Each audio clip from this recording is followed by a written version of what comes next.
Ladies and gentlemen, I hope you enjoyed your lunch. Please join me in welcoming our webcast viewers. My name, again, is Andrew Graham. I'm president of the Canadian Club of Toronto and your host today. Viewers, thank you for joining us.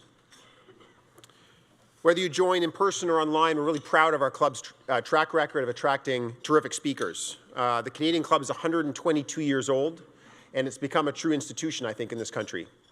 And we're going to hear, I'm sure, about disruption and change. And I think a number of years ago, we could have been worried about the fate of an institution like ours that does something kind of old-fashioned, which is has people come in person and have lunch and listen to a speaker. I think there's lots of people could have said, well, is that going to survive the era of Twitter and the internet? And I think the very happy answer, and the answer that all of you are sort of demonstrating by being here, is that there's absolutely an important place for in-person conversation and in-person dialogue. At this time, I'd like to acknowledge the generous support of today's sponsors: Borden Ladner Gervais, BLG, represented by Lynn McGrade; BMO, represented by Cameron Fowler; and DBRS, represented by Doug Turnbull. We couldn't do this without you. Thank you.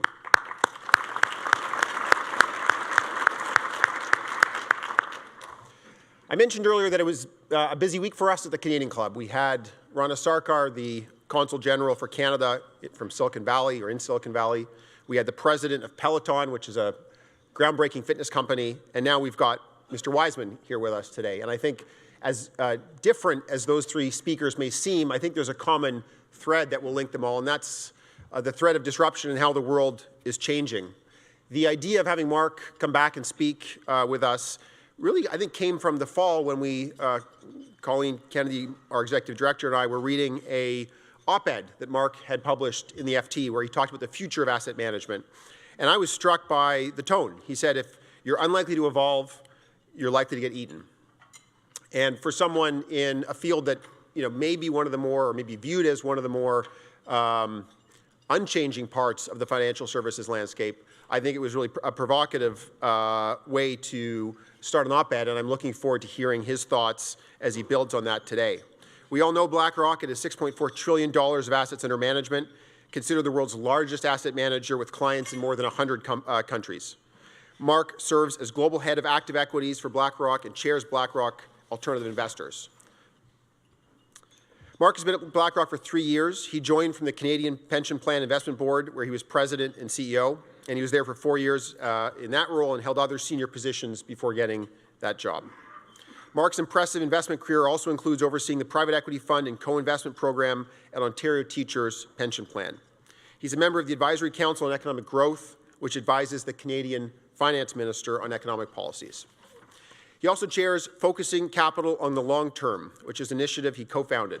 Mark also finds time to serve on several boards, including Sinai Health Services, the Dean's Advisory Board of U of T Rotman School of Management. Joining Mr. Wiseman in conversation is Jackie McNish, a Toronto-based senior correspondent with the Wall Street Journal. She has been a business journalist for more than 30 years. Jackie is the winner of 9 National Newspaper Awards and 3 National Book Awards. She is also an adjunct professor at Osgoode Hall Law School. Mark and Jackie, I'm pleased to pass the Canadian Club of Toronto's podium over to the two of you. Are we working? We're working. Good afternoon, everyone. Mark confided in me before we got together that he went to Davos a day earlier, and he did exactly what you wouldn't expect from an investment fund manager. And you want to share that inside information with his crew? I did skeleton racing. Head first. But I didn't crash, so it suggests I'm good at risk management. It's all about taking risks. It's all about taking risk in a calculated fashion. So there were 8 of you, and how many of them crashed out? Three broke bones. But it was just I took a steady approach. For those of you who don't know, there's a famous sort of bobsled and skeleton run in San Moritz, Switzerland, called the Cresta Run, which was where the sport was invented.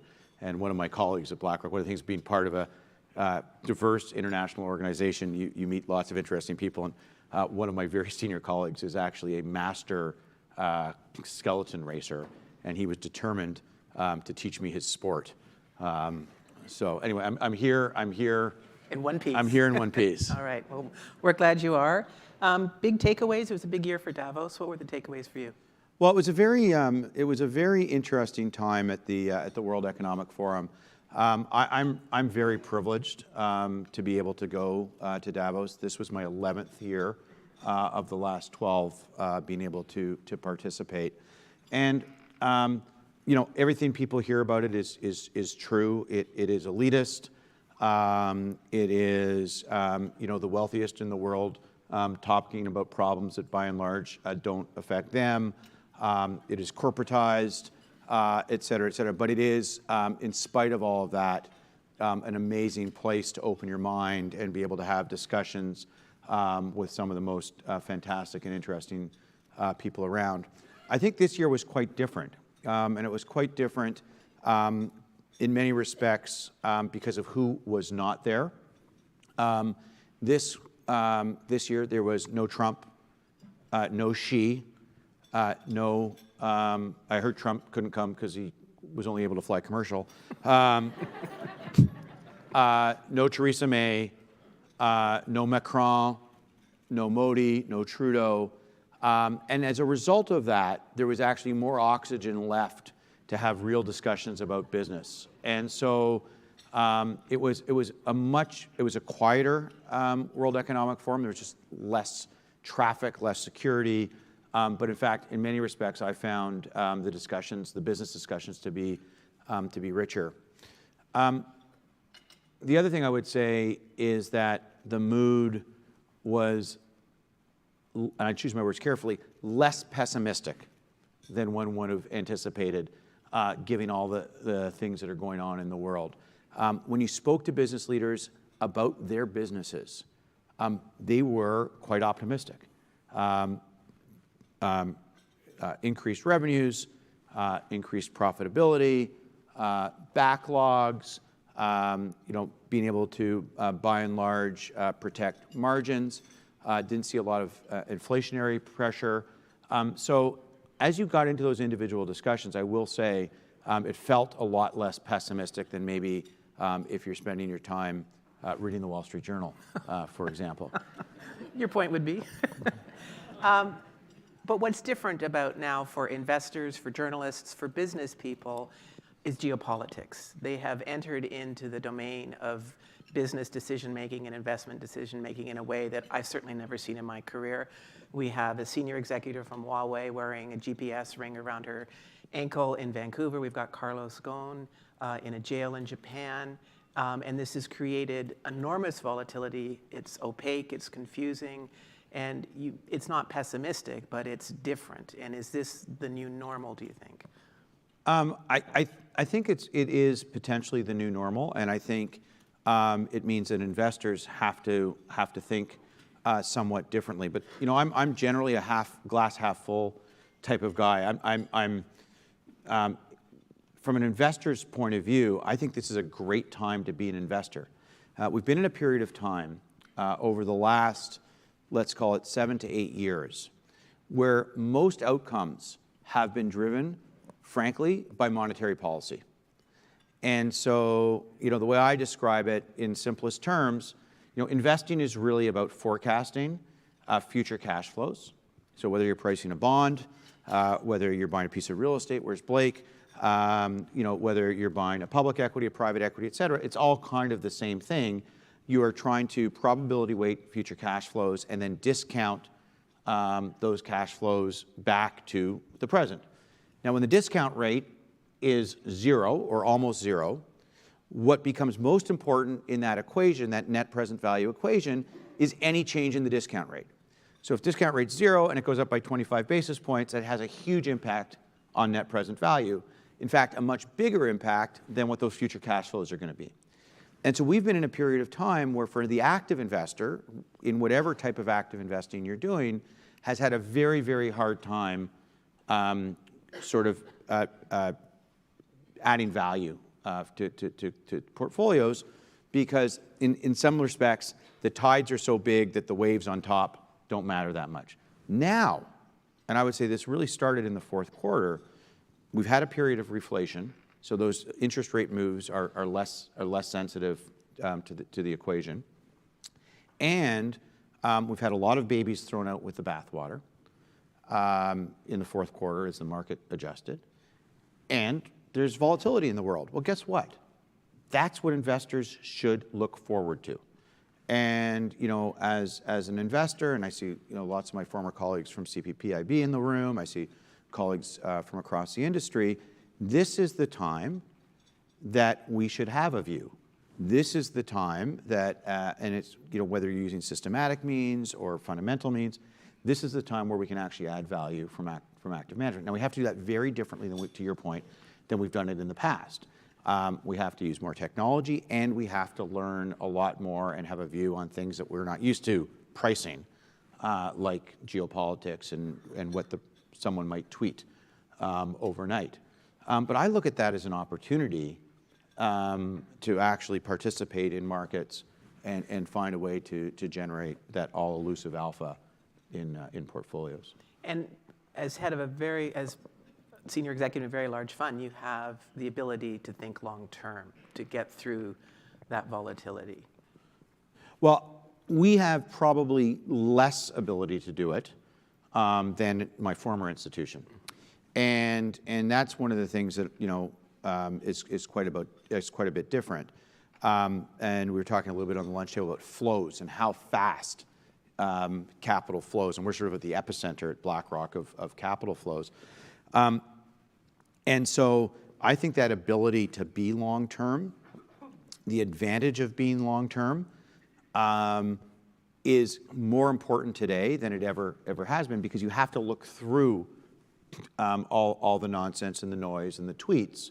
And if you have the ability to do that, I think that you can actually generate a lot of excess value and excess return, because guess what? Markets mean revert. Right? Markets mean revert. You have all kinds of terrible things that happen in the world, and markets mean revert. I will, go back to 9/11. Just let's think about that terrible incident. It wasn't that long ago. And we said, things will never be the same. We had horrible, not just the human cost, but we had horrible economic cost. And guess what? There was regeneration. There was regrowth. New York came back, markets came back, the U.S. came back. And so if you can take that long-term view and are able to look through the cycle and look through geopolitical events, you can actually generate a lot of value in the long run. And I think, one of the brilliant design elements of the Canadian pension institutions is that they're able to do that in a way that is much different than almost any other investor. At Blackrock, we're trying to replicate that in terms of the types of products that we're offering to clients. Many of you guys have written about it, our new long-term private capital fund that we're about to launch. And so I think that this ability to fight against the short-termism that we are seeing as being more and more pervasive in the world allows one to generate more value. I just had this fight on CNBC last week. Did you win? I don't know if anybody saw it, but Joe Kernan asked me at Davos. He said, it's really hard to be long-term in these markets, and he said, I don't want to invest beyond 2 years. And I looked at him and I said, why? Like, are you going to die? I mean, if you don't think you're going to die, you should be longer term. So I really think, and this is something that, as you know, and I see Alison Lote, my colleague from Focusing Capital in the long term, this is something that I've been talking about for a long time, which is that we need as investors, as asset managers, as asset owners, as managers of companies, to actually try and get ourselves away from this short-term thinking. There was a study done a couple years ago of S&P 500 companies that said, CFOs of those companies, and 55% of them said that they would forego an NPV positive investment if they were going to miss quarterly earnings by just 1 penny. They basically admitted that they were willing to destroy shareholder value in order. That's crazy. That's crazy. And if you think about it, all the money in the world almost all the money in the world is long-term in nature because the money belongs, every dollar, every yen, every renminbi, every pound, every euro belongs ultimately to individuals. And those individuals save that money. Saving, by definition, is a long-term proposition. You save money to put your kids in school, to buy a house, to retire for future generations of your family, to be philanthropic, whatever. But those things tend to be reasonably long-term. And something's wrong in the system where you then give your money to an asset manager, whether it's a financial advisor, a mutual fund, a pension fund, that asset manager then allocates that money to a corporation. That corporation is governed by a board of directors, and then the capital is allocated to projects, and if it all goes well, you get that capital back in some return through the system. Something's wrong because the person whose money it is long-term. And yet the decisions being made by our corporations today are like for the next 90 days. It's crazy. So part of the consequences of what you're talking about is that we're seeing fewer companies list publicly. That's one of many factors. And we're seeing the number of listings decline. We're seeing companies, whether they're technology startups or family-owned businesses, moving on to the next generation. They're going to private money increasingly. Now, how does that trend affect the fund industry? So this is a massive trend. Just to put a few facts that, because I've been looking at this very closely. Today there's approximately 3,900 public companies. 20 years ago there were 7,500 public companies. Not only that, the number of physical securities outstanding is decreasing because with share buybacks, just the inventory of securities isn't there. And we just did an institutional survey where we surveyed 1,900 Blackrock institutional clients. 37% said they were going to, well, actually 47%, 10% said they were going to decrease, 47% said they were going to increase their allocation to private equity in the next year. So institutional investors are seeing this, and it means that we as asset managers, both for institutional investors and ultimately for high net worth and retail investors, have to figure out how we can give access, better access to our clients to those risk premia in private markets.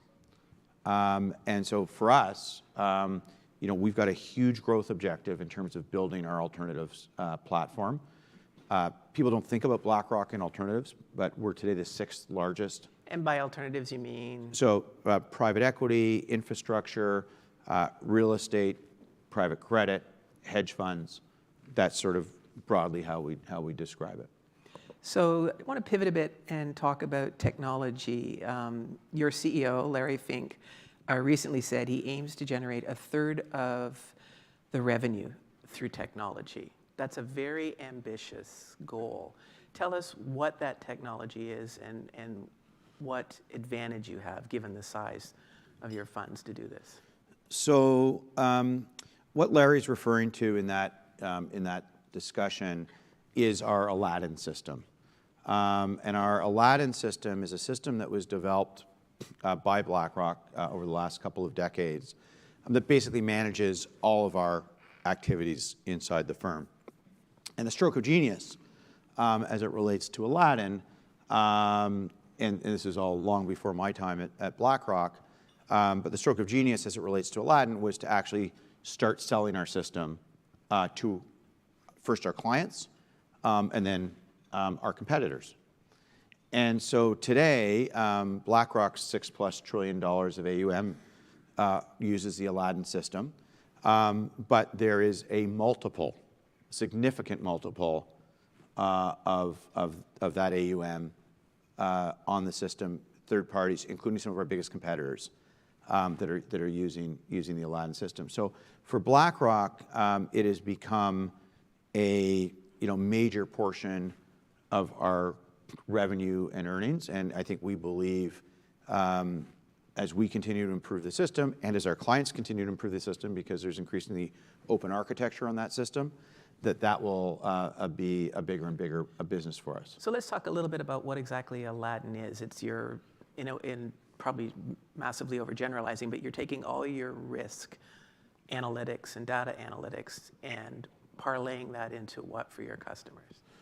Well, first of all, it's a system we use. So most importantly, it's what we use. So it's an end-to-end system that does everything from managing your order entry in public markets, allowing you to measure all the various risks in your portfolios, creating management reports, creating client reports, and then tying it all together in a way that you can have all the information you would want at your fingertips. So the beauty of the system is that it's kind of been ahead of its time because it integrates all of the aspects of what we do.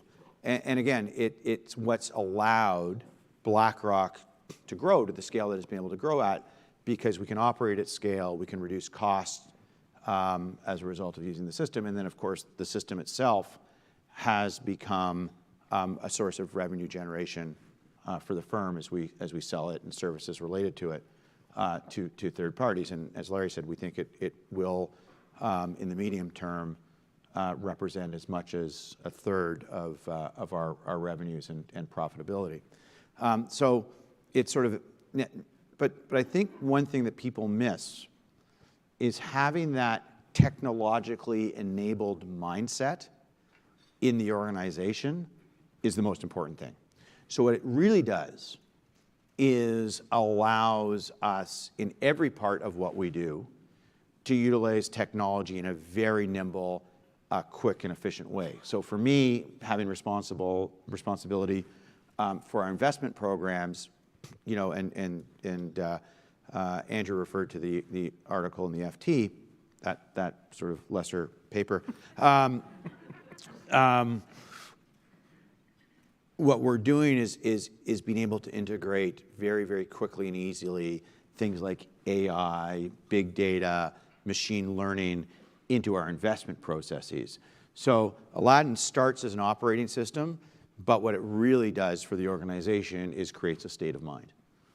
So we're sitting here 2 weeks after the death of Jack Bogle, who's the father of index funds.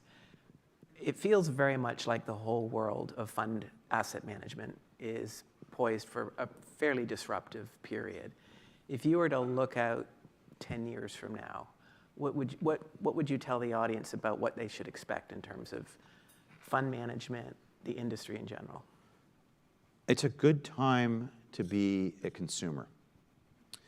And I think that our industry is, and ETFs is pun intended, have been the vanguard of that. But that is going to roll through the whole industry. And so just think about the way that technology is disrupting every single other business out there. As it disrupts business, there's a number of common things that take place. First of all, by and large, the consumer is the winner. Because there's transparency, there's efficiency of delivery, et cetera, et cetera. Think about what's happened purchasing something as simple as an airline ticket. Right? Airline tickets today are about 6% cheaper, adjusted for inflation, et cetera, than they were 10 years ago. And yet the margins of the airlines are up. So why is that? It's because the system has become more efficient. We have disintermediated the travel agent, right? You can't even find a travel agent today. Right? It wasn't that long ago that we had those paper tickets with the red carbon stuff on the back, right? Some of us remember that. And today, it all happens on your phone. And that entire productivity gain, all of that efficiency, the winner is the consumer. The consumer has captured the economic rent from that productivity gain, the most of it. And that's going to happen industry by industry by industry. And in asset management, what it means, and we've seen it in ETFs. What's happened with ETFs? Through scale, through technology, consumers and institutions are now able to get access to beta unbelievably efficiently, almost for free. And so with that, the pressure's now on all the other aspects of asset management. So if you think about it, what being able to get access to beta very efficiently does is it doesn't raise the bar for active management, it lowers the floor of the whole stadium. And so as a result, the industry's got to figure out how to be able to deliver end-to-end to clients different forms of products that will add value at smaller and smaller cost. And that's a great thing for the consumer. And it comes through distribution, it comes through the cost of active management, it comes through administration fees. And so all of this pressure is going to come from technology affecting our industry. And by the way, Canada, and I'm looking at Cam, I've got to be careful what I say, but Canada has been behind, right? Canada's been behind. The Canadian consumer in asset management is still paying way, way too much for investment products. But it will come here too. And I want to make one other point that I think is really important, and it's really important for us as Canadians, is in all of these industries that are being disrupted by technology, scale matters. Because you need to be able to spread your cost over a larger and larger base. So Amazon wins, Google wins, Netflix wins, Alibaba wins, Expedia wins. And so we've got to keep in mind that in every single industry that has been disrupted by technology, the winners are the scale players or the very specialized boutiques. So if you're a retailer, you better be Amazon or you better be selling scented candles from your, craft store in Vermont. But everybody in between, Jen likes that, right? It's an inside joke. Everybody in between is going to get squeezed. And so I'm, of course, talking my own book a little bit at Blackrock, given our scale. But what we're doing in terms of implementing technology, the cost of that platform, we have to be able to spread that over massive AUM in order to win. Now, this is my point that I think is incredibly important for Canadians to understand. We don't have scale. One of the biggest things that I discovered moving from Canada to the US is the definition of scale. And in this country, unless our businesses expand outside of our borders, we are doomed. Because we don't have enough scale in this country to compete. And so the Canadian winners have to be global because they have to be able to access the scale of global markets. So for me, that's one of the biggest eye-openers of the last 2.5 years working at a huge organization with Blackrock, which, by the way, operates in with 87 offices in 37 countries, managing money for literally hundreds of thousands of clients. Scale, that's scale. I had a discussion with George Cope on the same topic. You think about as big as Bell is in the Canadian context. I don't know what Bell's up to today in terms of active mobile users. It's probably 5-8 million, something like that. There are 45 million mobile users in the city of Beijing. Right? How do we compete with that? We've got to figure that out as a country. Okay, we're going to move to questions, and if you've got a burning question, raise your hand and we'll bring the card up here. Segueing from what you just said, someone wants to know what your current view of Canada is in the eyes of global business and political leaders in terms of how we execute our decisions, a place to invest, and our ongoing transition to more of a technology-based economy. So I think Canada is actually in a pretty good spot right now, and the question is, how are we going to take advantage of the spot that we're in? I mean, if you if you think about it, Europe's got a couple issues going on. The U.S. has managed to isolate itself. In spite of recent issues, we've tended to have fairly good relationships with Asia and with Europe and with the U.S.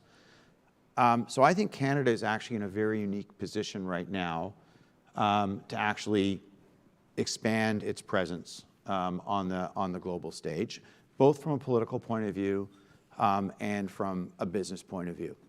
I would say the only thing I would say about that is that we ought not to be naive in terms of how we pursue it. So we have to keep in mind who we are. I think we are, again, from a business point of view, or from a geopolitical point of view, we are kind of just barely a middle power. And so I think we need to just recognize that as we pursue our ends. But I think if we recognize that and play our cards right, we're in an unbelievably good position. I'm going to make one other plug, which I also believe, though, we have to continue to be conscious of the scale issue. And we are actually, if we're not very, very thoughtful, shrinking as a country. We don't realize it yet, but we are shrinking. And this is shrinking by what measure? population. Okay.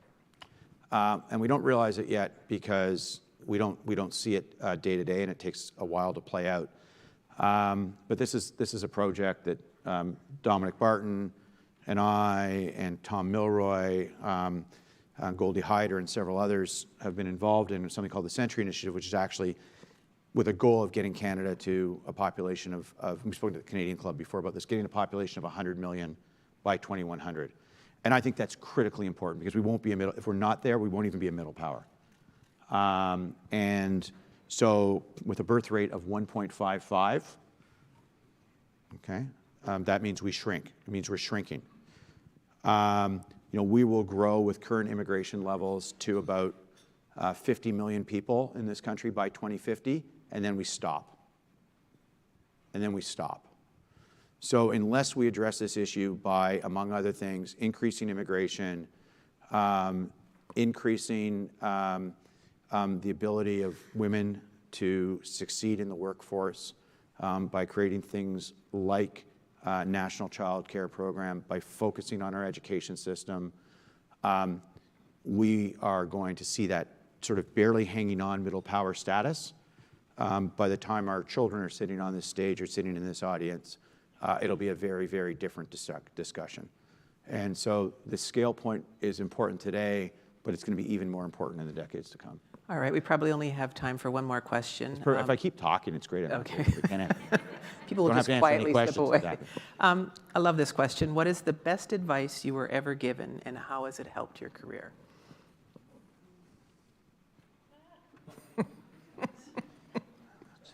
Don't go down the skeleton. I was going to say,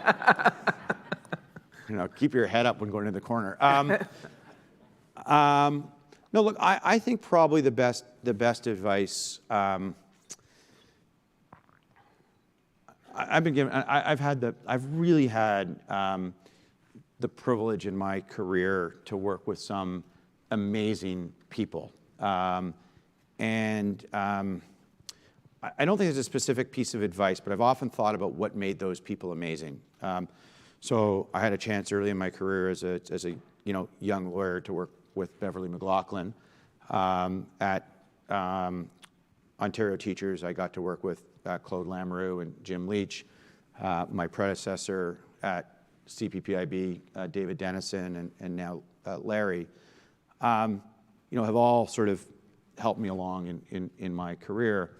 And I think they have three things in common, and I'll do this quite quickly. All very different styles, different businesses, very different people. First is they always kept their promises. And I think it's really, really important as a leader to keep your promises. So, and if you can't deliver on something, don't promise to do it. If you make a promise, make sure you deliver. And they all taught me that. Secondly, to be predictable. I don't think you have to agree with the leader's decisions all the time, but you want him or her to be predictable in their decision making and build up a body of precedent. And I try and do that in my career. And third is to make sure that you don't undermine the people on your team. They've got a job to do, you've got a job to do, and understand and let them do their job, and they should let you do your job. And I think all the leaders I've worked for have sort of ingrained that in me, and I'm not necessarily as successful as they are at embodying it, but I think that advice is, I don't know if that's advice, but it's sort of collective wisdom has really stuck with me. All right, pretty good advice, folks. Thank you very much, Mark. Thank you. Thank you, Mark and Jackie. Hello, everyone. My name is Colleen Kennedy, and I have the privilege of being the Executive Director of the Canadian Club of Toronto. And I also had the distinct pleasure of going to Queen's University with Mark, where I think our organization of Frosh Week in 1990 really set him on the asset management path. I meant to bring the picture of me and Colleen, who were co-organizers of the never forgotten 1990 Queen's Frosh Week. Yes, where he claims to be the first person to monetize Frosh Week and get it sponsored. So, you're welcome, Queens. So, Mark, on behalf of the Canadian Club of Toronto, I'd like to thank you for sharing your enlightened insights with us this afternoon. Your deep knowledge and experience in asset management served our audience well. In a time when market volatility is the norm and not the exception, we can be tempted to quit the markets altogether. Your defense of investing for the long term makes good sense. Quite frankly, it's hard to argue with an expert whose company has trillions of dollars in asset management and who's Canadian to boot. So congratulations. Please accept our best wishes for ongoing success no matter where the market goes. So thank you again. And to you, Jackie, we appreciate you sharing your insights and your journalistic expertise to move this conversation along. Thank you very much.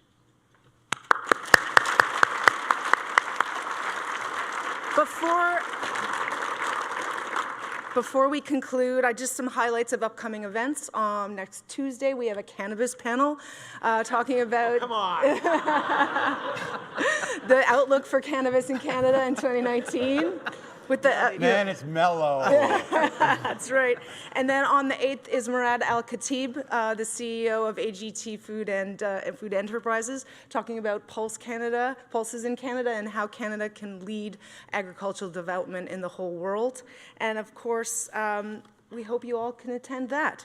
I would like to... Can I say something about this guy, just for a second? You got to come see this guy. This guy is the lentil lord. And he actually is going to change. We want to talk about a Canadian who's scaled.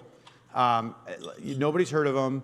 You've got to come and listen to this guy about what he's done in terms of delivering Canadian lentils to the world. It's an amazing story. Thank you. I really appreciate the plug. We'd love to see as many people as have come to see you.